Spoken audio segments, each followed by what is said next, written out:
امروز میخوایم در مورد یه مبحث مهمی با هم صحبت کنیم به نام حلقه ها. حلقه ها چی هن؟ هر وقت که ما در دنیای برنامه نویسی بخوایم یه چیزی رو تکرار کنیم از حلقه ها استفاده میکنیم. مثلا میخوایم 10 بار بگیم سلام، میخوایم 1 تا 10 رو بشماریم، میخوایم 10 تا 1 رو بشماریم، میخوایم یه چیزی پشت سر هم اجرا بشه، بینا میگیم حلقه یا لوپ.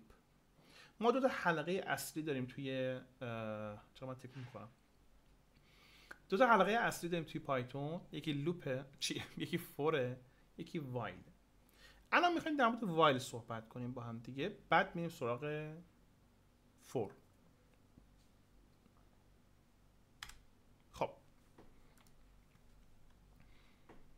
اول از همه یه متغیری تعریف میکنید به نام x. مثلا میگم 1. وایل رو به عنوان یک حلقه مینویسم. ای بابا مینویسم وایل برای این که بچرخه نیاز به این داره که بگه من تا کی بچرخم، تا کی اجرا بشم. مثلا میگم تا زمانی که تو از 10 کوچکتر یا مساوی بودی بچرخ، اجرا بشو. میگم پرینت x. حالا میگی که خیلی خوب، اگر من اینو اجرا بکنم کی تموم میشه؟ این x من 1، هیچ وقت از 10 بزرگتر نمیشه. یعنی اگر شما اینجا ران بکنی میبینی که هی تا آخر داره 1 نشون میده. این حلقه پس کی پایان پیدا میکنه؟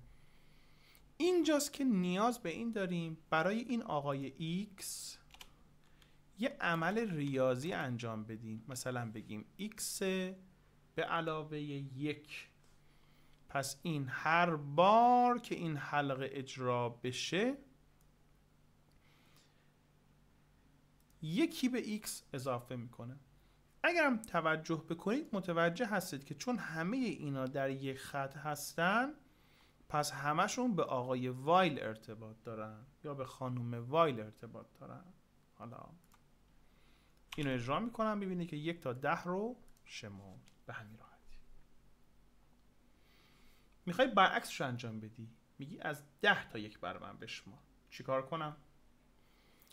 اونجاست که میای این رو میذاری 10، یعنی عدد اولیت رو 10 تعریف میکنی، شرط تو میذاری 1 و میگی تا زمانی که آقای x بزرگتر مساوی 1 بود پرین. ولی اینجا هم به جای اینکه هر بار به اضافه کنی چیکار میکنی؟ کم میکنی. اینم از ران گرفتن. 10 9 8 7 6 5 4 3 2 1. این هست. نکته ای که قطعا متوجه شدید، این شرط تا زمانی که برقرار باشه حلقه ما کارش رو انجام میده. زمانی که از حالت برقرار بودن خارج بشه دیگه اجرا نمیشه. این هست. پس میدونیم که خروجی این تا زمانی که true هست اجرا میشه و زمانی که فالس باشه دیگه اجرا نمیشه. پس اگر من اینجا به جای کل این یه x بذارم و این x رو بگم true، ما یک حلقه ای داریم که هرگز به پایان نمیرسه. نکنید تا نهایت داره چیکار میکنه؟ تروه. برعکسش اگر به جای ترو بگم فالس معذرت بگم فالس، میبینید که این به صورت کامل اجرا نخواهد شد چون دیگه اجرا نمیشه، شرط برقرار نیست. این از حلقه وایل. البته 2 تا مسئله دیگه هم داره ولی فعلا وایسید تا یه حلقه دیگه هم بهتون بگم. میریم سراغ حلقه فور. حلقه فور به این صورته. من میگم for I این رنج 10. خب پرینت میگیرم I رو، ببینید این هست. پس از 0 تا 9 رو برای من به نمایش در آورده. میتونی بگی از 1 شروع کن، از 0 شروع نکن. اینجا میگی رنج از 1 شروع بشه تا 10. اگر این پارامتر اول رو در واقع وارد نکنی از 0 شروع میکنه، اما اگر وارد کنی از هر عددی که شما بگی شروع میکنه. مثلا من میگم 5 تا 10 رو برای من اینجا قرار بده. میبینید که از 5 تا 10 منهای 1 رو نشون میده. اگر خود 10 رو بخواید انجام بدید 11 می نویسید اینجا. میبینید که این اتفاق افتاد. پس این از طریق فور. اما فور برای نمایش لیست و اینا هم استفاده میشه که وقتی که به اون مرحله برسیم من نحوه استفادهش رو تو همون قسمت بهتون میگم. ولی بدونید که حلقه فور به این شیوه داره کار میکنه. شیوهش هم این هستش که شما فور رو مینویسید در پارامتری که اینجا هست، در واقع این تعریف متغیری که ما اینجا داریم مقداریه که قرار در هر بار چرخش از این آقای رنج دریافت میکنه. داده اولش این خواهد بود و به ازای هر بار چرخش بعدی یکی به این اضافه میکنه تا زمانی که کوچکتر از این باشه. درست شد؟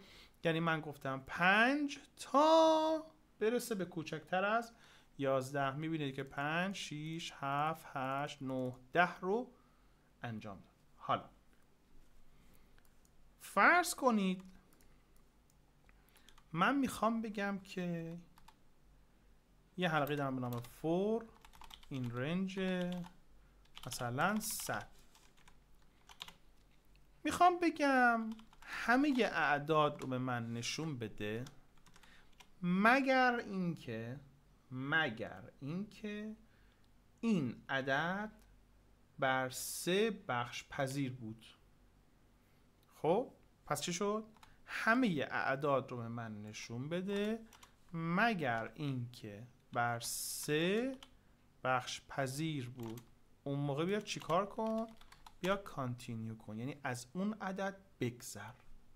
بیاین نتیجه رو ببینیم چی میشه. ببینید 1 که بر 3 بخش پذیر نیست، 2 که بخش پذیر نیست، 3 بر 3 بخش پذیره پس نشونش نداد، 4 5 6 بر 3 بخش پذیره پس نشونش نداد. یا میخوایم بگیم اگر بر 3 بخش پذیر نبود،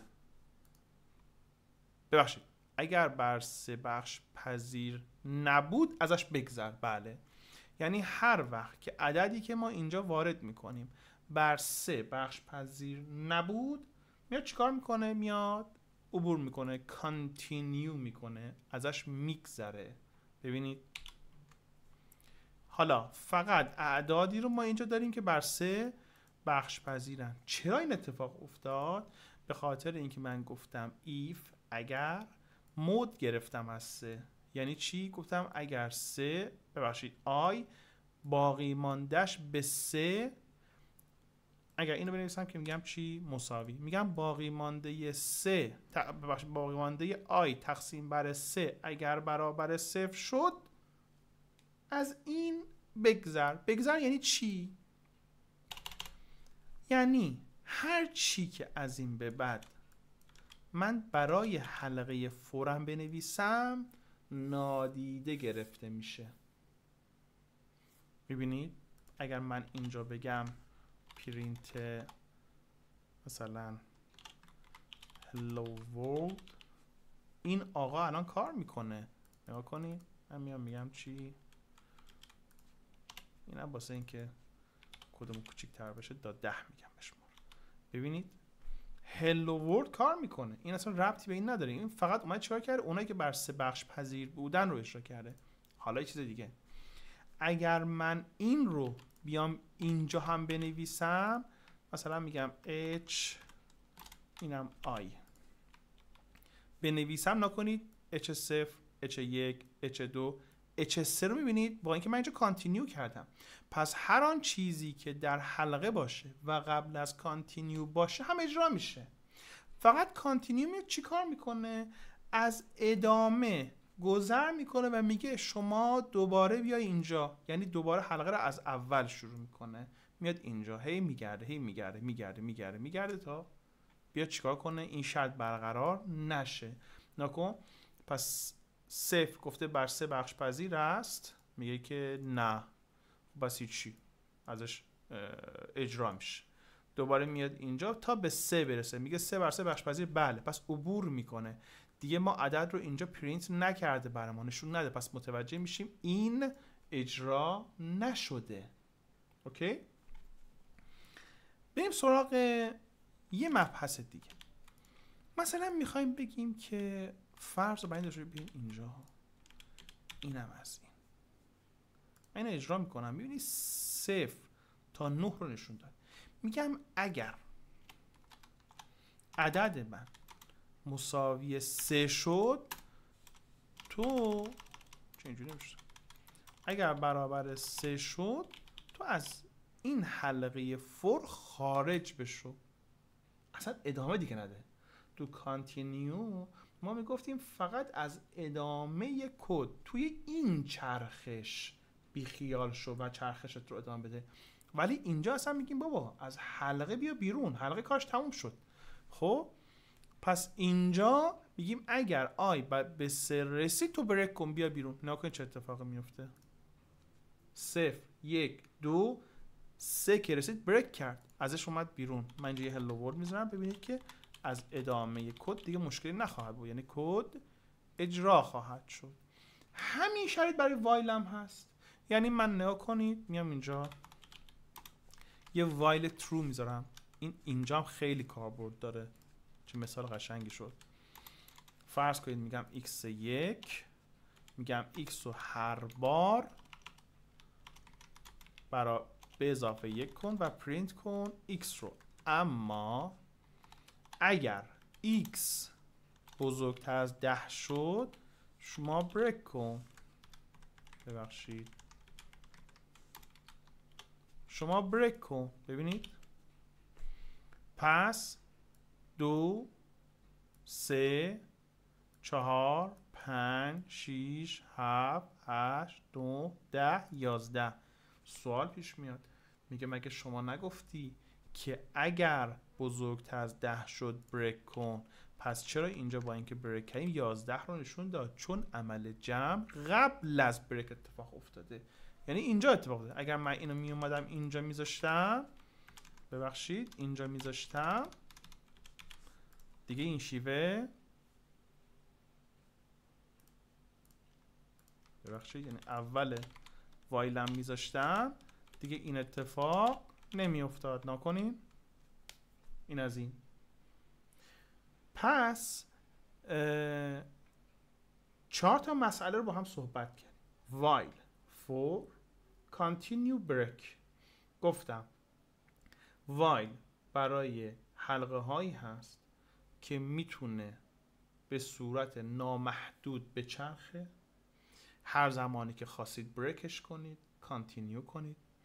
حلقه فور حلقه ای هستش که حتما یه لیمیتیشنی ما براش قائل میشیم با تابعی به نام رنج. البته گفتم تو لیست هم معنی خواهد داشت که بعدا با هم صحبت خواهیم کرد، تو رشته معنی میده، با هم صحبت خواهیم کرد. اینا مسائلی است که با هم حرف میزنیم. و 2 تا مسئله رو بهتونم گفتم و اونم این بودش که شما هر زمان که در حلقه بخواید از حلقه خارج بشید از بریک استفاده میکنید و هر وقت اگر خواستید قطعه کدهای بعدی که در حلقه دارید رو صرف نظر از اجراش بکنید، کانتینیو میکنید و حلقه رو یک بار دیگه میچرخونید. یه چند تا مثال هم با اینها بعدا با هم حل خواهیم کرد. خیلی ممنون از توجهی که به این قسمت کردید. بازم اگر سوالی داشتید یا بخشی از توضیحات من نامفهوم بود توی تالار گفتگو میتونید مطرح کنید. خیلی ممنون از شما. خدا نگهدارتون باشه.